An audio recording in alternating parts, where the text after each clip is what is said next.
Once we're really good at the 2-arm pull-up, a lot of us get interested in moving on to being able to do a 1-arm variation.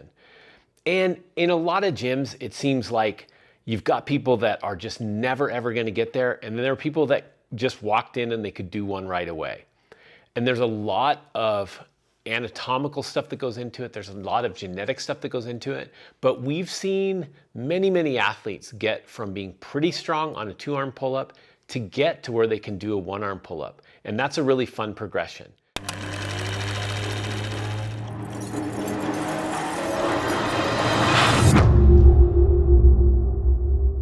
This is a program that we've used. It's 12 weeks of training focused on getting you to a 1-arm pull-up.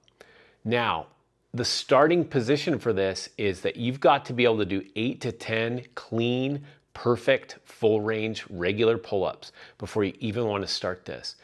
If you're not at that level, you're probably needing to just get some basic 2-arm pull-up strength before you start into the 1-arm variations.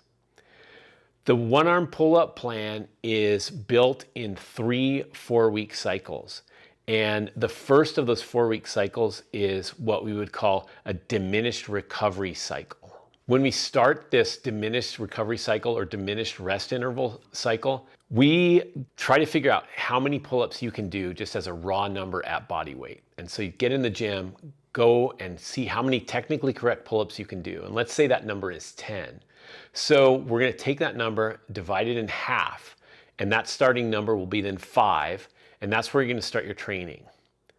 3 times a week, you're going to go into the gym, and you're going to go do 3 sets of those 5 repetitions with just 60 seconds in between. Week 2, we're going to do those same 5 repetitions, but we're going to diminish the rest in between those to 45 seconds. Week 3, we're going to do 2 sets of 5 repetitions with just 30 seconds in between, and then we're going to do 2 more sets of 5 repetitions with just 15 seconds in between. In week 4, we're going to do 3 sets of pull-ups 3 times that week, and each one of those sets, you're just going to do as many repetitions as you can, and you're going to rest as much as you like. And so that first 4 weeks is really about dealing with fatigue, getting strong in the body weight pull-up, and making sure that we're sort of injury-proofing you for the next 8 weeks of training. If you have any sign of elbow pain, shoulder pain, any overuse stuff, you need to not advance to the second set of these exercises or the second month of them. You can back off, come back later. Make sure that you address those injury issues before you try to advance into even harder training. The second 4 weeks of this program are descending ladders with load. And what we're going to do there is we're going to put a weight vest on, and you're going to do 3 workouts each week, and they're going to have 6 sets per workout. And the first set or the first week of exercises is going to be 8 repetitions, 6 repetitions, 4 repetitions, 8, 6, 4. And so that's our total of 6 sets. And we're going to add load to a weight belt and make sure that each one of those is technically correct, but we're loading them to where we're getting close to failure toward the end of those. You're going to have to kind of play with that loading and make sure that you can still do them nice and clean, but it's super important that you're not starting to flail or have bad form toward the end of them, because we're just at the beginning of the difficulty of this cycle. In week 1, we do 8, 6, 4 2 times through. In week 2, we go to 7, 5, 3. And so we're dropping the number of repetitions and obviously increasing the load there. Hey climbers, I know that Climb Strong is a coaching company, and I feel like we've got the best coaches in the business. I also think that we have the best training programs in the business, and we put all of those up on our training platform, and you can check it out for just $12 a month. This is going to let you, as a self-coach climber, build the program that you want, that's going to lead you to better results, and we've got great tracking metrics and everything else on there, so go check it out. Week 3 of this second cycle, we go to 6 reps, 4 reps, 2 reps, 6, 4, 2. Again, keeping the load really high. And then finally, in the 4th week, we go to 5, 3, 1, 5, 3, 1. I'll emphasize again, they need to be really, really good reps. They need to look clean, they need to be beautiful. And I've had athletes that have had to back off load, change load throughout these weeks, they're really tired one day, whatever, that's fine. I don't care what the load is. I want each one of these reps to be a good, challenging overload for you. So if it needs to back off by 5 pounds, even after you've made big gains, that's okay. At the end of the 4th week of this, we're gonna start feeling pretty darn strong on the pull-up. And I wanna make sure that we're still not in that injury zone. Remember, we don't get hurt in the gym. If you're not exactly in this 4-week zone, or if you need a rest week, or if you need to back off and start back in the first block of training, that's okay. The really tough thing with any training program is it's an average of a lot of different athletes. Some people advance quickly, some people don't advance that quickly. And if this isn't fitting you as an individual, it's time to bail out. You're not gonna grit it out in this next phase. In weeks 9 to 12, in the 3rd group of this training, we go to the offset pull-up as our primary exercise.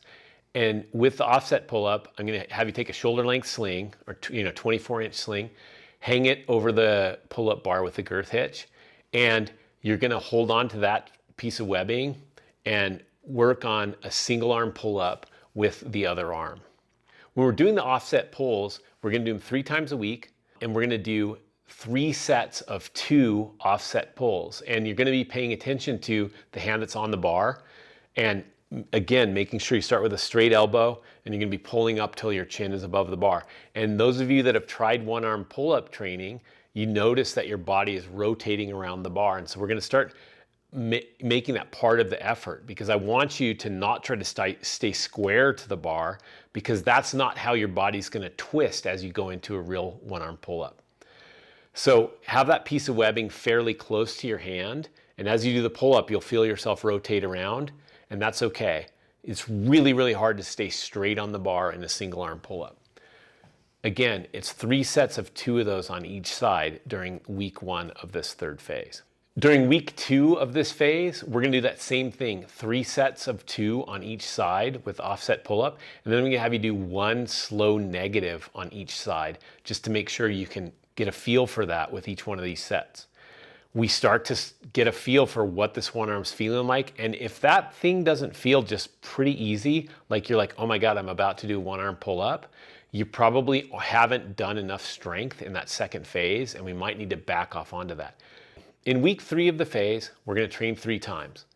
We're gonna do 3 sets of 2 with the offset pull-ups, and really trying to use that low hand minimally. Don't be trying to really press out on that piece of webbing. And then I'm gonna have you do 5 sets of a single negative on each side.